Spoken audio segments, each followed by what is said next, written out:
Okay, so this is a tutorial on male reproductive anatomy.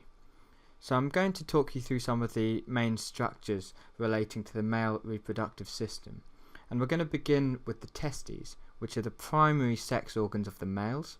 So they're akin to the ovaries in the females. And the main functions of the testes are to produce sperm and to produce male hormones, so androgens, and the main one being testosterone. So in utero, the testes actually descend from the abdominal cavity via the inguinal canal and they enter into the scrotum.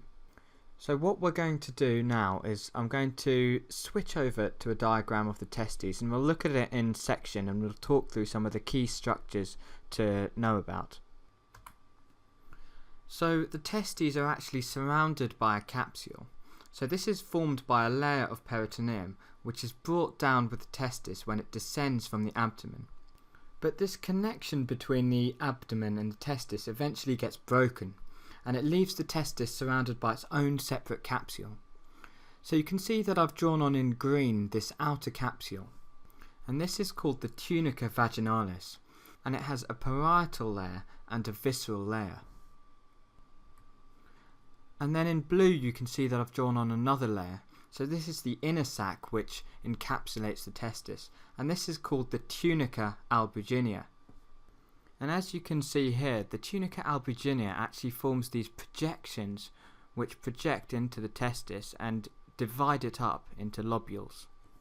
So these projections from the tunica albuginea are known as septa, and the space that you have between each of these septa are called lobules. And then within each of these lobules you've got this coiled tubular structure, so you've got the seminiferous tubules. So at the end of these coiled seminiferous tubules you've actually got a straight tubule coming off. So you can see these straight tubules which I'm highlighting in yellow. And these straight tubules then all join together to meet this network of tubules which is known as the rete testis.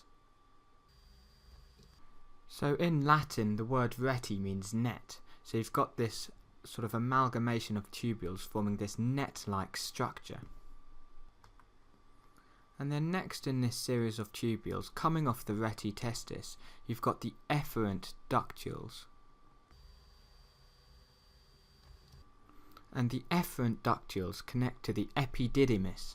So posteriorly on the testis you've got the epididymis, which you can see that I've outlined in purple. So what happens essentially is that you've got these sperm cells which are secreted from the lining of the seminiferous tubules, and then they travel via this duct system which I've just described to be stored in the epididymis. And it's in this location which they're stored until ejaculation.